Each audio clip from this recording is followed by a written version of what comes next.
You're watching us here on a Diwali special of Mad About Markets. It's Diwali, we indulge in Ritu. What is our favorite indulgence? Sweet, of course. Laddus, chocolates, anything. Or both. I mean, chocolates are really gaining traction, right? More and more hampers that are coming your way are chocolates, which you don't really share. I don't share, I eat all of them. And that's always on top of mind. Because it's Diwali, we take those liberties. Chocolates, that's what we're talking about. Well, that is what we're talking about, and that is what India is going to be talking about, because the entire confectionery space in the country, which accounts for all your chocolates, your hard-boiled candies, lollipops, eclairs, gums, and that's a mouthful, and mint as well, that is worth about 26,000 crore rupees as per Euromonitor. But chocolate, that is what we're talking about. That is the biggest contributor at over 15,000 crore rupees as of 2022, and it grew from a little over 12,000 crores as of 2019, and you can see the trajectory, and by 2027, it is expected to cross 23,700 crore levels. Mangalam, what is really powering this chocolate train in India other than our appetites? Our appetites for sure, but you know,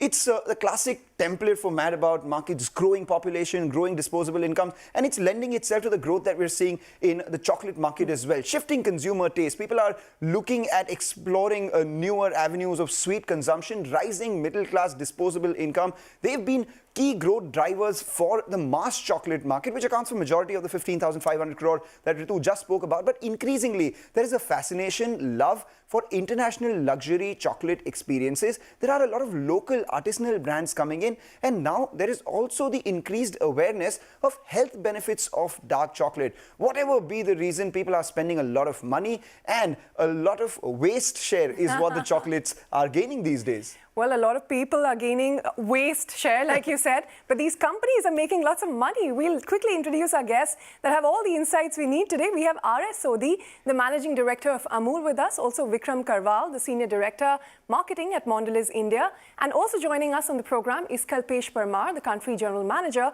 of Mars, Wrigley, India. Gentlemen, thank you and welcome on the show. Vikram, I'll start with you. You know, over the years, how has Mondelez increased the market around chocolates? Could you give us some numbers on what kind of consumption trends you're seeing, the occasions when chocolates are used, etc.? Yeah, I think our endeavor over the years in Mondelez has been to drive penetration for the chocolate category and also improve consumption, not just in urban areas, but also in rural areas by driving relevance for the category on different occasions. Also by introducing different products which cater to different needs for the consumers. So the penetration of the category today stands at about 40%. Which means 40% of the consumers are consuming chocolate category at least once a year. And we have also delivered very strong and relevant communication over the years, which has engaged consumers with the category and driven consideration. Take your point on all those factors that you spoke about, because Mondelez has been the key. For India, chocolate market equates to Cadbury Dairy Milk, as we'll find out now. But we also have Kalpesh with us. Kalpesh, you know, from a Mars Wrigley standpoint, we have seen a lot of growth drivers. What, according to you, are the drivers, and how big, importantly, can it be going forward? The chocolate category in India is still at a nascent stage. The consumption in India is probably anything around 300 grams per person per annum, depending on what research piece you see. That means the category is, the chocolate category in India is close to 15,000 crores. Yeah. Now, there is a trend of health and wellness. Apart from that, there is a trend of indulgence or small moments of happiness. So if you combine and give people a bit of nuts, a bit of chocolate, a bit of packaged quality products, that's where this category can go from the current 15,000 crores to probably 150,000 crores in the next 10 to 20 years. Yeah, as long as we are able to give the right quality at the right price, at an affordable price. It's not just about operating in the large cities, but how do we have these products offered in markets like Allahabad and Indore also, and not only in the metros. Of course, during COVID, what happened is people were more comfortable while working from home. They wanted to also snack at home. And that's where their comfort level with packaged foods, snacks which are packaged, grew a lot more. And that's where we've been seeing some great growth in the range of 10% in terms of CAGR. And I think this should continue. As I said, the category should grow from 15,000 crores to much higher numbers in the next 10 to 20 years. And the immediate 3 years also looks pretty exciting. Well, the pandemic snacking is taking some time to get rid of, but we've heard from the international players.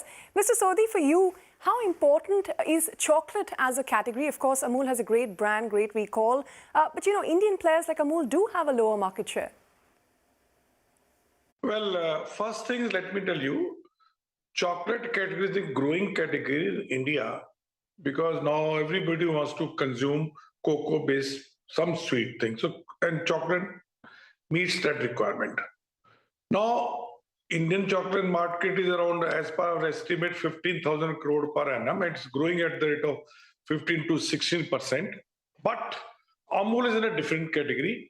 We are not in the usual category of chocolate with more of sugar and other products. We are, for the last 4 or 5 years, we are stressing more on more cocoa-based, where chocolate content is or cocoa content is more, maybe 55%, 75%, 85%, even 99%. And right now, if you see value-wise, we are number 4, but volume-wise, we are number 3. And our market share today is around 3 to 4%. Okay. And we have seen in that category, growth is coming maximum. I mean, we put up a new plant just 3 years back, which are 5x of a capacity. And now we are again doubling it. And the way we are growing, the growth rate is 40, 50%. I think in next 2 years, Amul will be a 1,000 crore rupees brand as far as niche dark chocolate are concerned. Well, do hang on, gentlemen. We're going to talk about the components of the chocolate market as well. But before we do that, Mangalam, what is your favorite kind of chocolate? Any kind of chocolate is my favorite, but the one that I actually prefer is the ones which have wafer inside it. It's crunchy and it's got chocolate and it's just all things amazing. Well, you know what? You're in the minority here because what India really loves, because half of the chocolate consumed in India, it is actually in the form of tablet bars, the kind you see from Dairy Milk, Nestle, Amul, etc. And that is almost 45% of the market. 29% is count lines, what you like. That is chocolate filled with nuts, wafers, or toffee, like your 5-star, your Munch, your Snickers, Kit Kat, and whatnot. Then you have your chocolates and pouch packs. That's about 11%. A lot of this, us bought this on our birthdays to take to school, right? And then you have chocolates that have toys, which are gaining massive popularity. Kinder Joy, you know what I'm talking about. And then 5% is the rest of the market. Now, in what form does India really consume chocolate? The most commonly found one is still milk chocolate, accounting for about 58.5% of the market. Then you have your filled chocolates, the kind you like, about 31%. And 7.7% is dark chocolate. But don't be fooled by the small share of the dark chocolate, because this is the category which has been growing faster than the industry, and it increased from about 6.5% all the way to 7.7% in just a span of 3 years. So the question, Mangalam, really is dark chocolate the dark horse of the chocolate industry? I think you were waiting to make that word joke, right? But at lower levels as well, what it does is it's commanding a fair amount of premium, and increasingly consumers are preferring that, because we had a survey conducted by Mintel. They said that 37% of Indians strongly associate dark chocolate with health benefits. 39% said that they may also buy chocolates with added vitamins, minerals, etc. And 44% are willing to put their money where their mouth is. They are willing to pay a premium for healthier chocolate. So keeping these things in mind, companies have also tried to increase their customer base into the health conscious by introducing sugar-free, low sugar, organic, vegan, gluten-free chocolates for all kinds of diet and health preference. Kalpesh, you're talking about chocolates being an indulgence, but a lot of people are increasingly getting health conscious. How do you convince health conscious consumers to actually go ahead and consume more chocolate? This category, as I said in the beginning, will grow 10x in the next 1 or 2 decades if we are able to combine these experience along with health and well-being related products. Like in US today, we have a product called Kind, which is large amount of nuts with chocolates. So as we move towards a chocolatey experience with a lot of health and well-being included in that, that's where the category will explode. Well, healthier chocolates to increase their penetration. But Mr. Sodhi, let me come to you because, Amul is in the premium category products largely. But the scale and mass, that still belongs to the smaller price points of 5, 10, 20 rupee chocolates. What are your plans on that front? In Indian market is for the lower end of the market is a bigger scale. And we are going to be in that category. We have got 5 rupees, 10 rupees chocolate. The wafer chocolates are there. Even our regular milk chocolate is there. So we'll be there in lower end of the market also.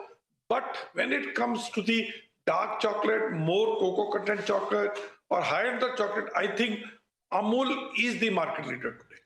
Okay, you want to be the market leader in the dark variant, but also looking at mass products. But Vikram, I mean, how do you, convince the health-conscious consumers to go ahead and consume chocolate? I mean, what are the potential growth for sales in that? A lot of consumers are becoming health conscious and they are looking for portion control, but they're also looking for permissible indulgence. That's another important trend, right? Consumers do believe that it's important to have a healthy diet, but a little bit of indulgence is also part of that healthy diet, right? So that's an important thing to keep in mind, and that's where we come in, right? See, we are a snacking company, and this is an important issue that is facing our society, and there is no one silver bullet for this. We are in the business of snacking. We want to build the right snack for the right moment. But we also want consumers to snack responsibly, right? So we are taking a few initiatives at our end. For example, we want to make sure that the consumers are snacking mindfully and they have all the information on the pack, on the back of the pack, on the front of the pack. We're also focused on making sure that we are improving our current portfolio as much as possible. We are trying to reduce sodium, we are trying to reduce sugar, and we are trying to reduce saturated fat from our products.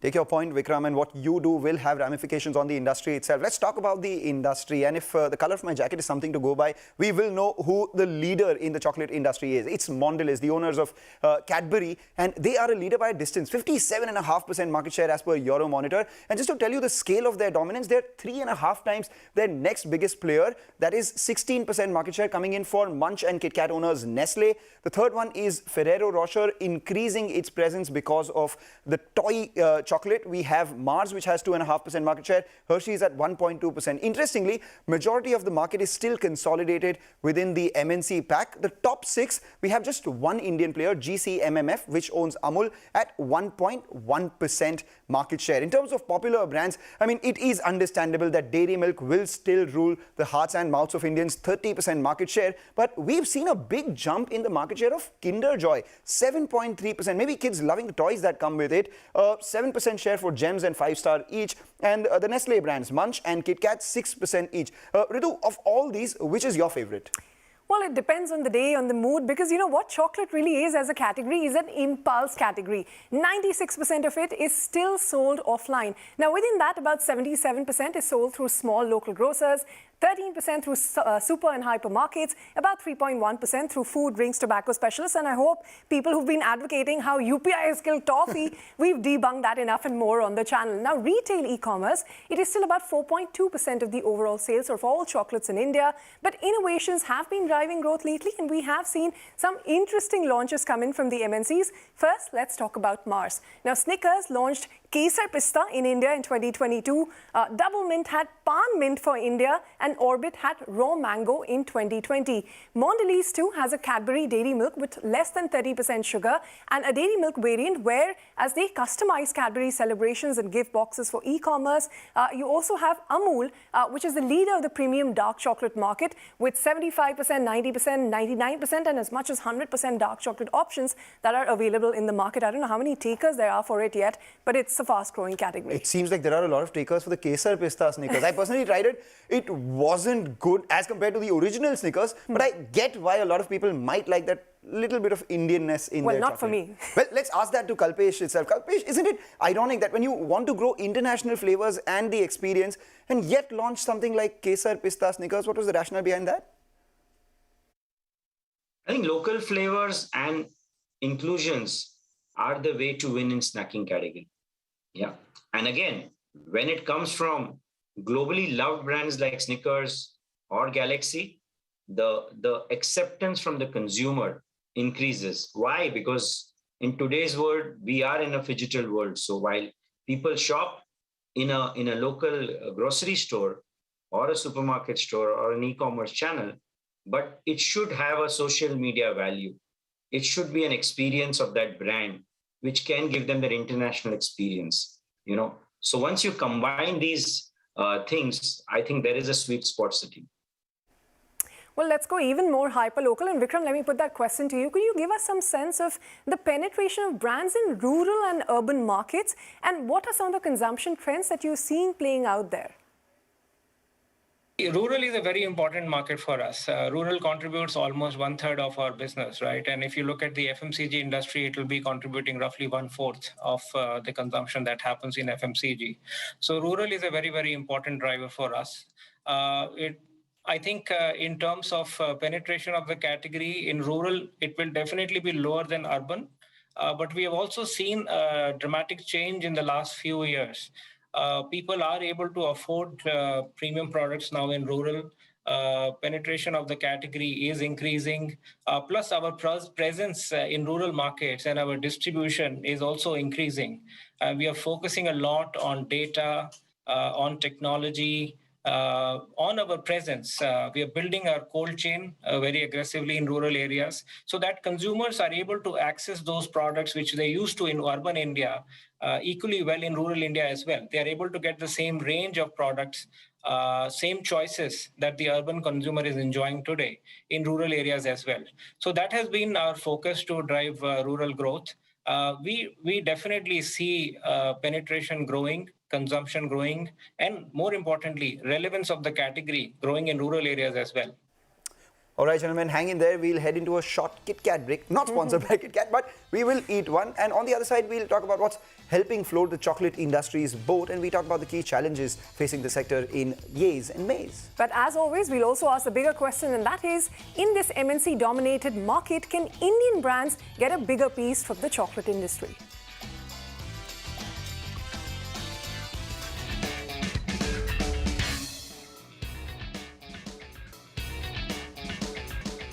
Welcome back. You're watching us here on Mad About Markets. This is the Diwali special, and we're focusing on the chocolate industry, and there's so much to talk. But as always, it's that time of the show when we focus on the yays and the mays. I wonder what could be the maze of chocolate. I mean, everything has to be a yay, right? I know, but we'll try. We'll try. Okay, we'll try. The biggest yay for me is that, India's per capita consumption is just 360 grams per year as compared to developed markets who consume 5 to 10 kgs of chocolate every year. So that's a long way to go, and that sounds delicious. 5 to 10 kgs of chocolate.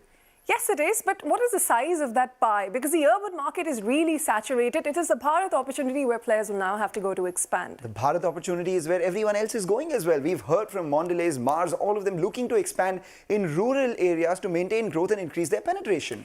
But this is particularly challenging at a time when the country and the population is becoming more and more portion and health conscious. How do you get them to eat more sugary chocolates? Well, the portion which is getting portion conscious is a sliver, and the urban as well, right? And then there are opportunities in e-commerce offerings. You can order things and send it to people. Gifting, that's a big opportunity. Well, you can order, but therein lies the challenge because you have to maintain it at a certain temperature. There's refrigeration infrastructure involved. You can't have liquid chocolates getting delivered, right? Yeah, but it's become a primary sweet for occasion celebration. I mean, we've seen traditional mithai dabbas, if not being replaced, at least being added on to a big chocolate box that one gets as well. But let me ask you, in that chocolate box that you've been getting, how many of those are really Indian brands? It is MNCs that dominate the market here. Yeah, but some of those MNC brands as well have woven themselves into the fabric of India so much that it's difficult to imagine India without Cadbury, so to say. And, a lot of these MNC brands have also launched India-specific flavors. Kesar, pista, Snickers, anyone?